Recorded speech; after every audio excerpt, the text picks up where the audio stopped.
Hello everyone. तो आज हम लोग बात करेंगे कि अगर आप लोगों का आरआरबी जेईई CBT2 में अच्छा मार्क्स है तो आप लोगों को क्या क्या डॉक्यूमेंट रेडी रखना होगा। अभी से आप लोग डॉक्यूमेंट अपना रेडी रख सकते हैं।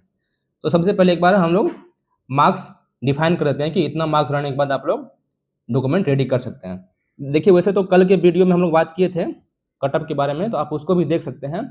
या फिर अगर आप लोग यूआर कैटेगरी से हैं और अगर आपका मार्क्स 108 से 112 के बीच है तो आप लोग श्योर रख सकते हैं और अपना डॉक्यूमेंट रेडी कर सकते हैं।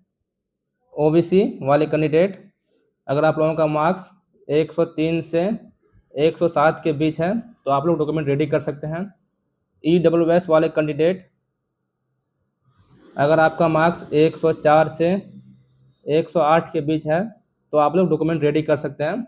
डॉक्यूमेंट का लिस्ट हम बताएंगे आगे, पहले कटर एक बार देख लेते हैं। एससी वाले कैंडिडेट, अगर आपका मार्क्स अप्रोक्स 95 से 103 के बीच है तो आप लोग डॉक्यूमेंट रेडी कर सकते हैं। और एसटी वाले कैंडिडेट, अगर आपका मार्क्स अप्रोक्स 93 से 96 के बीच अगर आ रहा है या फिर एक से एक दो मार्क्स कम भी है तो एसटी वाले कैंडिडेट अब अपना डॉक्यूमेंट रेडी कर सकते हैं। और सिविल से जो कैंडिडेट है वो इसमें एक दो नंबर कम कर सकते हैं कैटेगरी वाइज।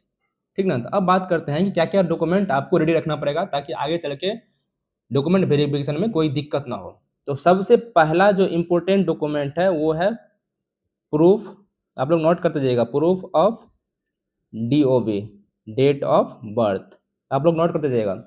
तो proof of DOB, date of birth में आप लोग 10th क्लास का सर्टिफिकेट या फिर और इसमें लिखते हैं और मार्कशीट आप लोग दे सकते हैं। ठीक ना। तो 10th क्लास का सर्टिफिकेट या फिर मार्कशीट आप लोग दे सकते हैं। ये आपको ओरिजिनल ले जाना पड़ेगा और साथ में 2 कॉपी जीरोक्स ले जाना पड़ेगा। ठीक ना। पहला डॉक्यूमेंट हो गया। सेकेंड डॉक्यूमेंट जो है वो आपका है एजुकेशनल क्वालिफिकेशन। ठीक ना, एजुकेशनल क्वालिफिकेशन आप लोग नोट करते जाइएगा। तो एजुकेशनल क्वालिफिकेशन में आप लोग 10th का तो दिखाइएगा ही पहले, एड्रेस ये आपका डेट ऑफ बर्थ प्रूफ में, तो वो भी नोट कर लेते हैं। पहला हो गया 10th का certificate and marksheet original plus 2 copy xerox. दूसरा हो गया इसमें अगर आप लोग 12th किए हैं तो 12th का भी दे सकते हैं। अगर आप लोग फॉर्म में फिलअप किए हैं, डाले हैं 12th का डिटेल तो दे सकते हैं। तो 12th का सेम सर्टिफिकेट एंड मार्कशीट। ठीक ना। उसके बाद तीसरा नंबर पॉइंट पे आप लोग डिप्लोमा या फिर डिग्री दोनों का सर्टिफिकेट, दोनों में से कोई मतलब जो आप लोग किए हैं वो certificate plus all semester marksheet, all same marksheet, ये आपको ओरिजिनल प्लस में 2 कॉपी जीरोक्स ले जाना पड़ेगा वहाँ पे डॉक्यूमेंट वेरिफिकेशन के टाइम में। तो एजुकेशनल क्वालिफिकेशन में आप इतना दे सकते हैं। अगर आप लोग हायर क्वालिफिकेशन किए हैं और अगर वो आपको फॉर्म भरते समय दिए हैं तो वो आप लोग दे सकते हैं ताकि आप लोगों का सर्विस बुक में ऐड हो जाए, बाद में दिक्कत ना हो। ठीक ना। तो 2 नंबर पॉइंट हो गया आपका एजुकेशनल क्वालिफिकेशन। तीसरा नंबर पॉइंट जो है वो आइडेंटिफिकेशन, आइडेंटिफिकेशन। ठीक ना। तो आइडेंटिफिकेशन के लिए आप लोग Aadhaar, Aadhaar, PAN, passport, driving licence, voter ID, इन सभी में से कोई भी एक डॉक्यूमेंट आप लोग दे सकते हैं। ओरिजिनल ले जाना पड़ेगा प्लस में आपका 2 कॉपी जीरोक्स। ओरिजिनल आप लोगों को डीबी क्लियर होने के बाद रिटर्न कर दिया जाएगा। ओरिजिनल जमा नहीं लेता है, आपको बाद में रिटर्न कर दिया जाएगा डीबी होने के जस्ट बाद। ठीक ना। तीसरा नंबर पॉइंट हो गया आइडेंटिफिकेशन के लिए। चौथा नंबर पॉइंट जो है वो है आपका फोटो, फोटो। ठीक ना। तो आप लोग कम से कम 7-8 फोटो डीबी में लेके जाइएगा। ठीक ना, 7-8 फोटो कम से कम आप लोग डीबी में लेके जाइएगा, पासपोर्ट साइज फोटो। तो 4th नंबर पॉइंट हो गया। इसके बाद 5th नंबर पॉइंट जो है वो है मेन, जो ये है कैटेगरी सर्टिफिकेट, कैटेगरी सर्टिफिकेट आप लोग नोट करते जाइएगा। ठीक ना।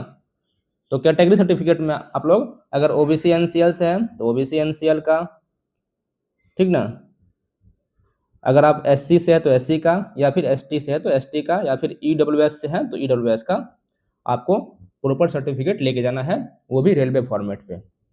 रेलवे फॉर्मेट पे कैसे बनाना है वो आप लोगों को हम पहले ही वीडियो के माध्यम से बता चुके हैं, तो वहाँ से आप लोग जाके देख सकते हैं चैनल पे, ठीक ना। तो ये हो गया कैटेगरी सर्टिफिकेट का। इसके बाद 6 नंबर पॉइंट जो है वो है आपका मेडिकल सर्टिफिकेट। तो मेडिकल सर्टिफिकेट सभी को देना जरूरी नहीं है, ये उन लोगों के लिए है जो PWBD कैंडिडेट है, ठीक ना, पर्सन विथ बेंचमार्क डिसेबिलिटी, ठीक ना।